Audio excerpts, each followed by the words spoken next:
Les amis, je ne prends même pas le temps de faire une intro, tellement que je suis pressé de vous parler de ces deux épisodes-là.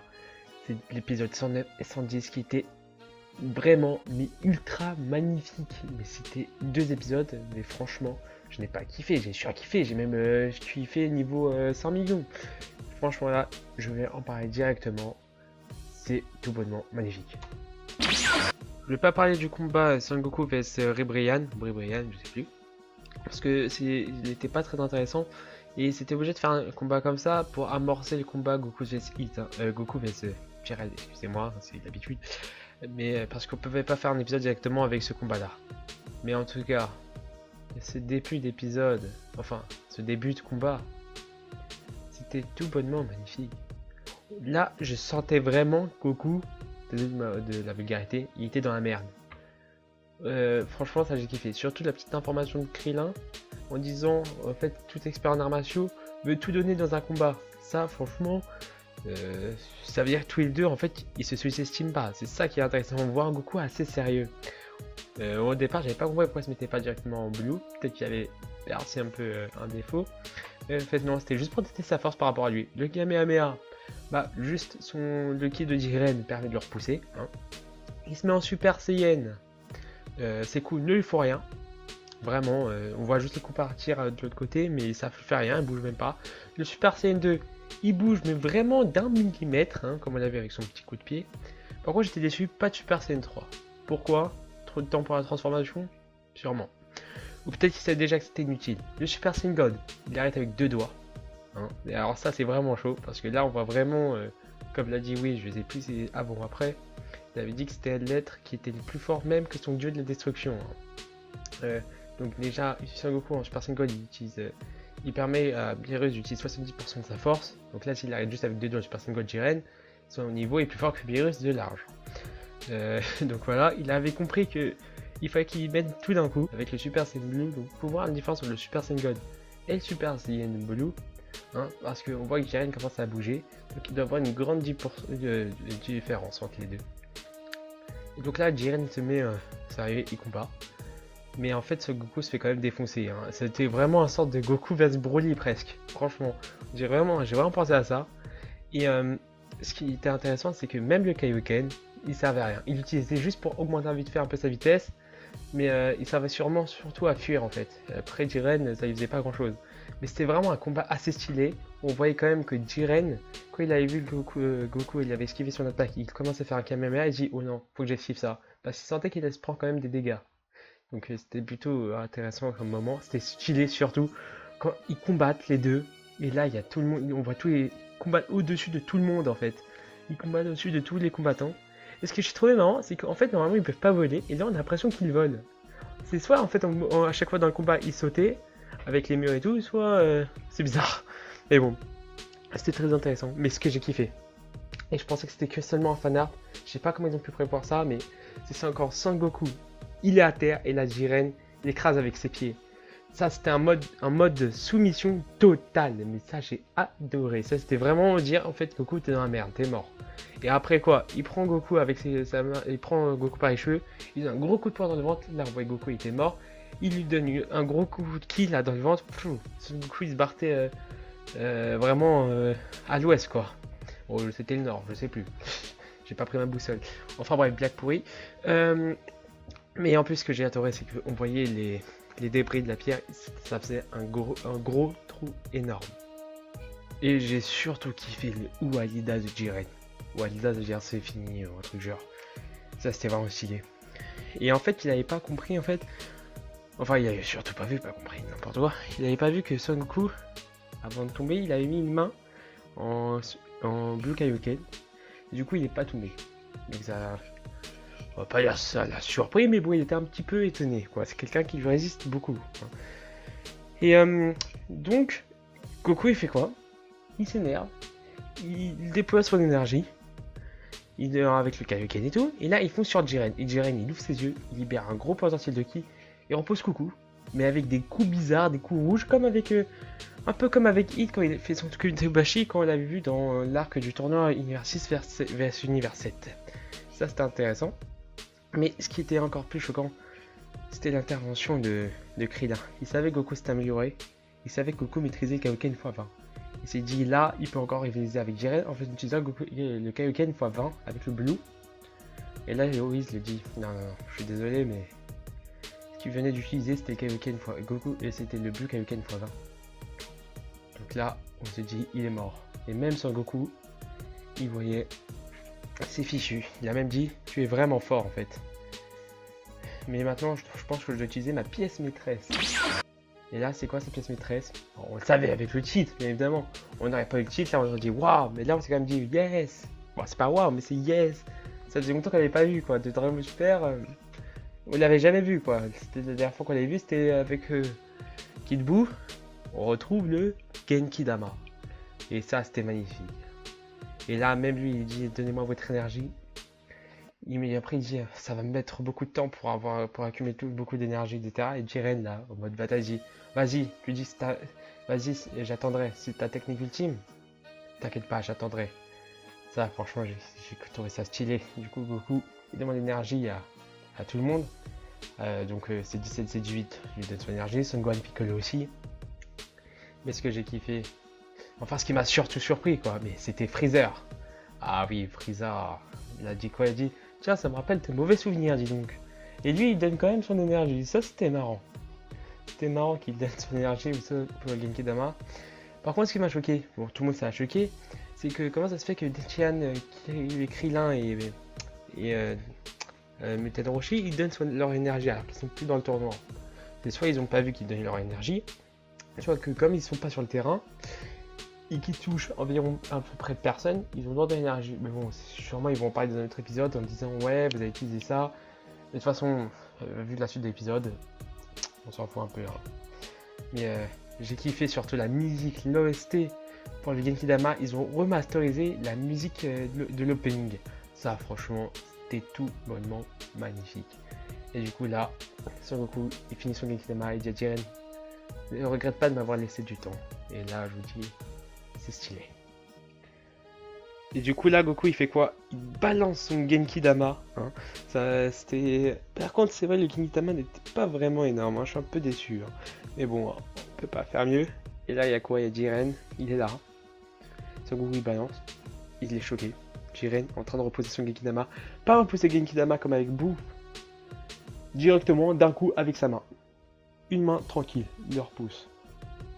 Du coup, Goku, il décide quoi? Il décide de se mettre en blue pour lancer le Genki Dama. Et surprise, Jiren, il met ses deux bras, il repousse encore le Genki Dama. Donc là, Goku, il sait plus quoi faire. Il voit, c'est impossible de le renvoyer. Et du coup, je crois, c'est dans l'épisode 109, il décide de se mettre en Kaioken. Et du coup, là, ça repousse encore un peu plus le Genki Dama. Et là, on n'a pas envoyé Jiren, il enlève ses bras avec ses yeux. Hop, et avec, enfin ses yeux, enfin c'est plus pour libérer son ki. Il repousse le Genki Dama encore une fois. L'épisode 109 se termine avec Goku qui se prend le Genki Dama. Bon après l'épisode 110 on voit qu'il le contrôle encore. Hein. Je crois qu'il utilise le Kaioken 9x20 pour contrôler encore le Genki Dama. Enfin contrôler, je veux dire repousser, bien évidemment. Et puis là, j'ai pas compris du tout. Hein, rien du tout. Le Genki Dama rétrécit puis regrossit. Quelqu'un peut m'expliquer? Moi j'ai pas trop compris, hein, à moins que la puissance des deux, ils ont fait ça au Genki Dama, du coup le Genki Dama pouvait plus le contrôler. Hein, et bon. Et là, il y a quoi? On dirait un sort de noyau de Genki Dama, il était noir, on voyait de l'énergie aller dedans. Son Goku il fait quoi? Il s'est évanoui, il tombe. Le Genki Dama explose. Et comme j'avais dit dans la précédente vidéo, à peu près on voyait qu'il absorbait un peu le Genki Dama et on voyait que la pupille de ses yeux ont disparu. Et on sait tous que quand les pupilles des yeux des Saiyajins disparaissent, c'est qu'ils ont une force incommensurable. Et hop, là, on voit quoi? Le Genki Dama explose, on voit plus Goku. Et c'était franchement, oh là, j'arrive plus à parler. Franchement, c'était vraiment un moment émouvant quand on voyait que Son Goku n'était plus là.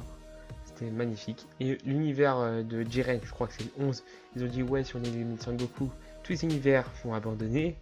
Ils ont pas abandonné, ils sont tous allés voir Jiren pour le combattre. Et en fait, et là, il voyait Champa que son univers à lui, il n'allait pas attaquer Jiren. Du coup, il disait allez-y, attaquez, combattez-les, etc. Faut gagner. Et là, j'ai kiffé en fait, comment on appelle ça, le Daishinkan. Il est arrivé, il a dit oui, il a raison, vous devez combattre, on s'en fout de quel univers est mort, de qui est mort, vous devez combattre, la moitié du temps ne sait même pas que vous voulez, donc combattez. Avec la musique derrière, je vous promets, ces musiques-là, mais elles sont magnifiques, je suis désolé, quelqu'un ne peut pas dire elles sont moches ces musiques, ces OST. Franchement, j'ai kiffé tous les 2 épisodes, les musiques étaient magnifiques. C'était vraiment bien fait, bien joué et tout, j'ai vraiment kiffé. Et là, au moment où Zeno il était un peu triste d'éliminer Son Goku parce que franchement il aime bien Son Goku, au moment où il va commencer à appuyer, le monde du vide entier tremble. Et là, vous le savez tous, et même Beerus qui était un peu choqué de ne plus revoir Son Goku, il a changé de visage, il a fait il arrive. Et là, c'était magnifique. Avec cette petite musique divine, c'était tout bonnement magnifique. Son Goku qui se relève, son tenue déchirée et tout. Hop, avec le blanc, son aura, etc.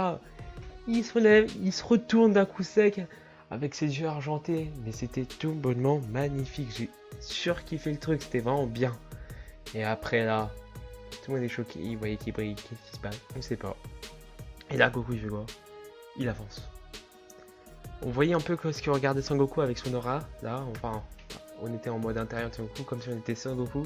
Et là, d'un coup, l'image d'après, on voyait le coup de pied de Son Goku et Jiren l'avait esquivé. Et après, Son Goku fait un truc stylé. Il retourne. Et là, il donne un coup de poing à Jiren. Et Jiren lui donne aussi un coup de poing, vraiment un truc stylé. Avec cette OST de magnifique, de malade, de fou malade. C'était incroyable, mais c'était juste magnifique. Mais qui peut dire que ce n'était pas magnifique? Après, là, il esquive Jiren en sautant, en allant hyper vite. Il y rafle un petit peu Jiren, mais ça, pour une fois, il a réussi à bien le toucher, mais c'était tout bonnement magnifique. Et là, il y a Toppo et le lapin, j'ai oublié comment il s'appelle. Dispo, voilà, Dispo. Il arrive, il a son coup fait un truc stylé, il les balance comme si de rien n'était. Oh, mais c'était magnifique, c'était magnifique. Après, il attaque Jiren, qui était tellement rapide qu'on voyait même pas qu'il bougeait. Là, Son Goku, il arrive, il esquive tous ses coups, et hop, il enlève sa garde, il continue d'attaquer. Mais c'était un mode, c'était trop magnifique. J'en pleure. Enfin, c'est une expression, mais j'avais les larmes aux yeux tellement c'était magnifique. J'ai kiffé avec cette OST de fou malade. Franchement, si nous aurions pas appelé la nouvelle forme de Son Goku, j'aurais vraiment cru qu'il serait mort. Oula, mon portable. Et j'aurais vraiment pleuré, presque. C'était magnifique. C'était trop bien fait, je trouve. C'était vraiment bien fait. On peut pas contredire cet épisode, il était très bien. Et ensuite, là, c'est quand on voit que même les dieux, même les anges aussi, ils étaient surpris, ils savaient pas ce qui c'était. Et là, il y a Whiskey G. Une phrase marrante, il est arrivé quelque chose d'incroyable à Son Goku. Ça c'est une phrase qui avec la musique ça m'a fait des frissons, ça m'a donné des frissons, c'était vraiment bien. Et en gros quoi, le Genki Dama, en gros Son Goku il a à peu près absorbé l'explosion du Genki Dama comme j'avais dit avant, mais sauf que en fait c'est pas la force du Genki Dama qui lui a donné, c'est que ça lui a permis de réveiller son potentiel intérieur. Cette forme s'appelle l'Ultra Instinct. Ah ça, l'Ultra Instinct en fait ça c'est la forme ultime que même les dieux de la destruction ont du mal à obtenir. C'est pour ça que dès qu'ils ont entendu que c'était le mode Ultra Instinct, tous les dieux ont commencé à flipper. Et là, on peut enfin le dire. Tout le monde s'en doutait, je pense. Mais c'était un peu compliqué à obtenir cette chose-là. Son Goku a enfin dépassé les dieux de la destruction. Il a enfin dépassé tous les dieux. Il rivalise à peu près avec Jiren. Et ça c'est magnifique. Mais maintenant, on peut rien dire. Son Goku. Avant je préférais Gohan, Super Saiyan 2, mais maintenant cette forme-là de Goku c'est devenu ma préférée. Et même moi qui surkiffé Goku Black, là Son Goku il a remonté vraiment total dans le top 1 de mes personnages. C'était vraiment magnifique. Mais surtout avec l'aura et surtout l'explication de Whis, ça c'était dommage, mais je savais très bien que c'était ça, on pouvait pas faire autrement, ça aurait été trop cheaté. C'est qu'en fait l'aura de Son Goku en fait qu'il a autour de lui c'est une sorte de chaleur. Et cette chaleur en fait, c'est sa limite. Mais attendez, je vous ai pas dit encore le meilleur. Si Son Goku quand il voyait qu'il allait perdre sa forme, il commence à crier. Et en arrière-plan, on voit le cri d'Ozaru. Ça veut dire quoi ça? Ça veut dire qu'il a utilisé son pouvoir de singe. Enfin, de singe. Je sais pas comment expliquer. C'est-à-dire son potentiel intérieur, on peut vraiment dire, il a libéré tout son potentiel intérieur. Et encore plus, il a récupéré un peu son âme Saiyan, son sang Saiyan je sais pas comment expliquer, je sais pas comment dire.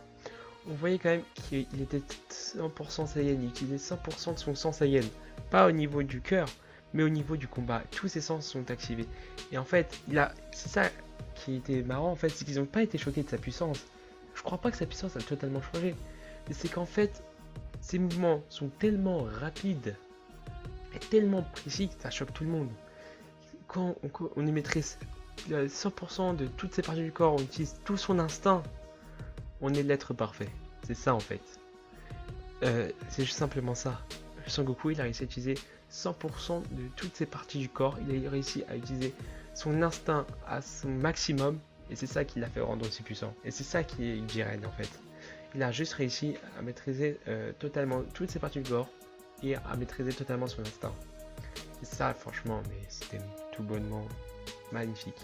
Et après là, quand Son Goku il commence à s'énerver, il voit qu'il n'y a plus de forme, il fait un sort de technique bizarre. Il envoie Jiren à terre. Il fonce sur Jiren. Et Jiren arrête son coup avec sa main.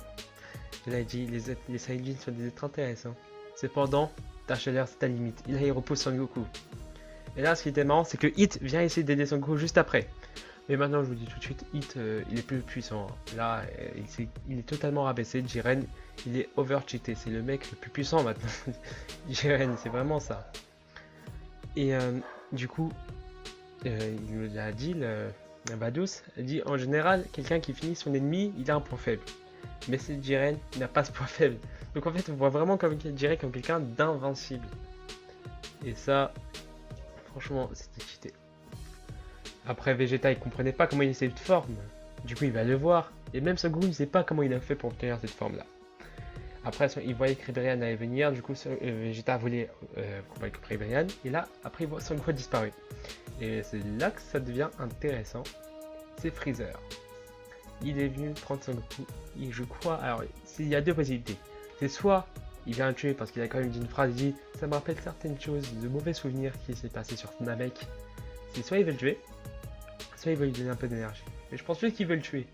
Ou plutôt, il veut essayer, mais il va dire ça sert à rien sinon je vais crever. Donc je sais pas. Mais c'est très intéressant. Je suis vraiment impatient pour la suite. Donc voilà les amis, cette review est terminée, hein. Elle était un peu longue mais c'était franchement un double épisode, donc c'était obligé que ce soit long. Mais c'est surtout tellement intéressant, tellement palpitant, j'étais obligé de dire plusieurs choses. Donc moi j'ai vraiment hâte pour la suite. Je vais faire une vidéo sûrement sur cette nouvelle forme, trouver plus de théories sur ça, parce que là c'était un peu vague. Mais bon, je vais faire surtout une nouvelle intro avec cette forme, ça c'est sûr. Donc voilà, j'espère que cet épisode vous l'avez kiffé. Tous ceux qui disent qu'ils n'ont pas kiffé, je vais leur demander de parler avec moi d'hier et de voir pourquoi ils n'ont pas kiffé quoi. Je comprends pas qu'on peut pas kiffer cet épisode simplement. Donc voilà, cette vidéo est finie, n'hésitez pas